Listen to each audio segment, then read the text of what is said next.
Hey, I appreciate you guys coming on Tuesday and joining us after practice instead of the traditional Thursday. And again, we kind of changed the week schedule with the spring game, but I thought it was important. A lot of things have been going on in the program. One, Student Appreciation Day last Saturday.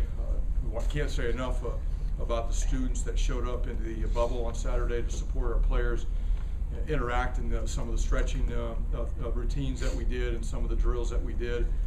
We all know that the atmosphere that's created on game day is largely a part of the students' enthusiasm at the game, and we can't do enough to interact with them and make them feel like this is their football team. And we're hoping that that becomes an annual spring event that people really want to be a part of. It was a game-like atmosphere in the bubble Saturday, and our players really enjoyed it. And I thought it was a great first time doing it, and something that we'll continue to do and grow, and hopefully again a lot of people look forward to it. Secondly, spring game is this Saturday. Our players are anxiously awaiting spring game. We're hoping that the fans will show up and support this football team. This team has been through a lot in the last year, and in the last months I've been able to watch this team train, form bonds of trust with each other, do everything that we've asked them to do. They behave the right way, they go to class, and really excited about playing for each other. And the spring game, the atmosphere that is created on the spring game in that stadium, I think is really important for not only our players but for recruiting. We'll have a number of top recruits here from the state and this region, and as you guys know, that anytime they show up and there's a tremendous fan support and a great environment, they can get excited about it. It helps in recruiting, and I think it's really important that our football team, the athletic department, the student body, and the fans all work together to help us create a great environment for not only our team but the recruits, and wanting people to be a part of our program. So with that, I'll go ahead and open it up for questions and go from there. Mix it up this week, just an update on the quarterback competition. You know, talked about Laviano being in the lead, and you know, it kind of went back to even. I would say it's still probably even. I think right now with where we're at in spring and the way it's kind of gone back and forth with good days, bad days, it's a competition that's going to continue on through the summer and into training camp. It's not going to be something that will be settled here at the end of spring. Nobody has been playing consistently enough to say that they would be deserving the right to be named the starting quarterback here at Rutgers. I really like their work ethic. I like where they're at in terms of a competition standpoint. They show up every single day to compete. They're learning the offense. They're running the offense a lot better than probably any of us would have thought they would be at this point, but it's still not good enough. And they know that, and that competition will be an ongoing one for a while. Coach, have you figured out how you're going to divvy up the teams and the you know, the reps on Saturday? Yeah, the game format will be this. It'll be a red and white team. The red will be the ones on offense and defense with selected threes versus the 2s and 4s on the white team. There will be certain guys that will rotate to certain positions. Quarterback being one. All three of the quarterbacks will get a chance to take reps with the red offense, the one group. And then we'll go that way with it. I want a very clean day. I want a positive day for both offense, defensive units as the day is over. We'll probably spot the white team some points. Don't know what that spread will be yet, but we'll probably spot the white team some points, so we give the red team, you know, some incentive to go out and play hard and try to score points and make a game out of it. And I've been a part of spring games a lot of different ways, and with where we're at right now and the depth we have on this football team and the chemistry we're trying to get with our ones, that's the way we're going to lay it out. Coach, this may be a silly question, but how much weight or significance are you putting on this spring game, you know, leading up to summer workouts and training camp? Are you going to evaluate this, start naming starters after the spring game? You know, how much weight are you putting on this? Quite a bit, to be honest with you. I mean, we're not going to run our full package of offense and defense, but it's going to be the first time a lot of these players have gone into that stadium and played. You know, we have so many players on offense and defense that might not have ever taken a snap yet at their position. It's going to be the first time that they're in the stadium doing that in front of hopefully a good number of people. We got to see how they're going to respond. But every single day is an important evaluation day for us. Tuesday, Thursday, Saturdays, every single one of them are important. This week we're going Tuesday, Thursday, Friday. Friday is an important evaluation day. But at the end of it, we want to see how they respond in front of a crowd in the stadium when the lights are on Saturday night, and see how they handle it. But it'll be a little different type of evaluation, but we talk about our culture, competitive spirit, and competitive excellence, and we want to see who's ready to make plays Saturday night. Chris, you've seen spring games in the SEC and in Ohio State where you get 100,000 people. Why do you think it's an event some places, whereas some places it's not, and how do you make it an event like that here? Well, some of it's just the history of places.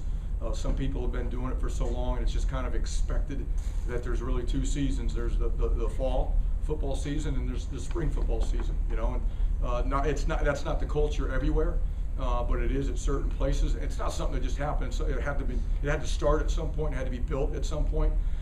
Right now, I think a lot of it is about competition.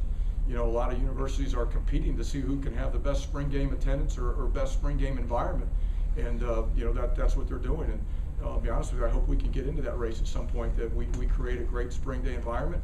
We have an event that a lot of people look forward to coming to and watching. We have a football team that they have interest in not only in the fall but in the spring, and we have a passionate fan base that wants to be a part of it anytime there's an event that's open for them to come to. And that's really what we want to create, and that's what some people, they're at that level right now. Not everybody is. Coach, when you talk about the quarterback situation being very close, very even, Chris pulls ahead and then very even again. When you get to preseason camp, if these guys are very even, do you pick one to stick with, or you look at who's best each week?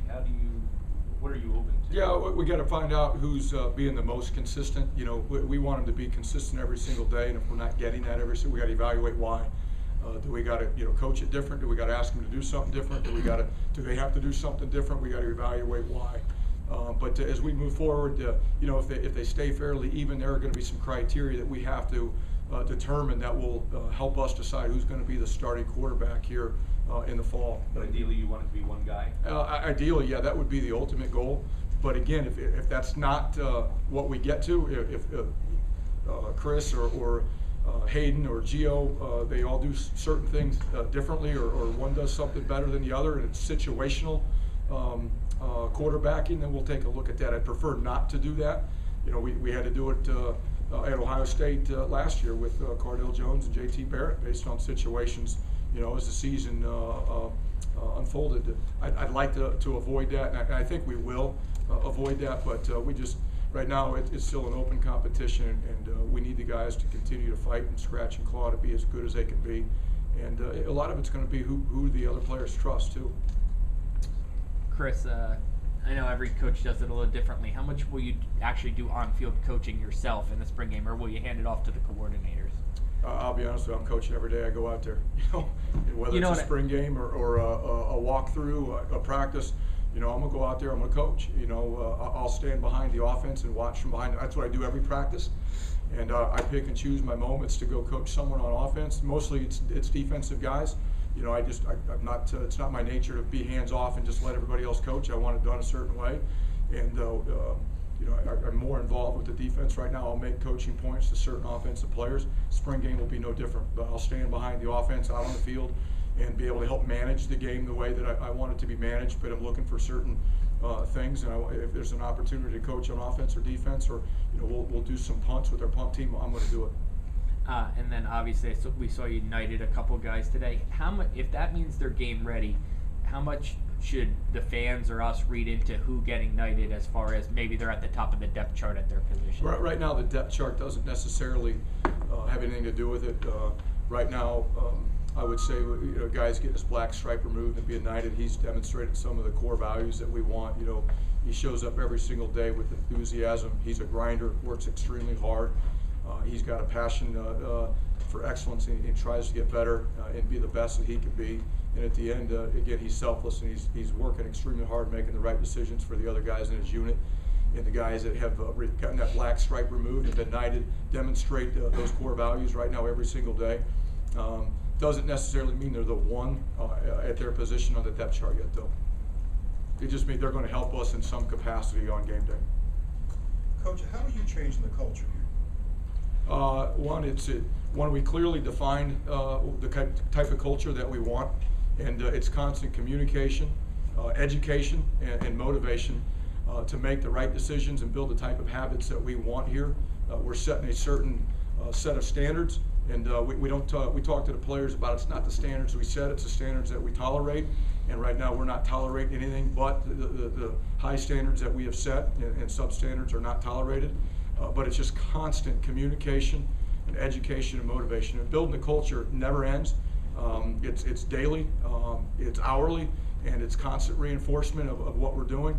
The other part of it is when a player doesn't demonstrate the habits or the work ethic that we want in our culture, they'll be called out. And on the flip side of it, players that do demonstrate and reinforce the culture that we want, they're going to be recognized and rewarded for it.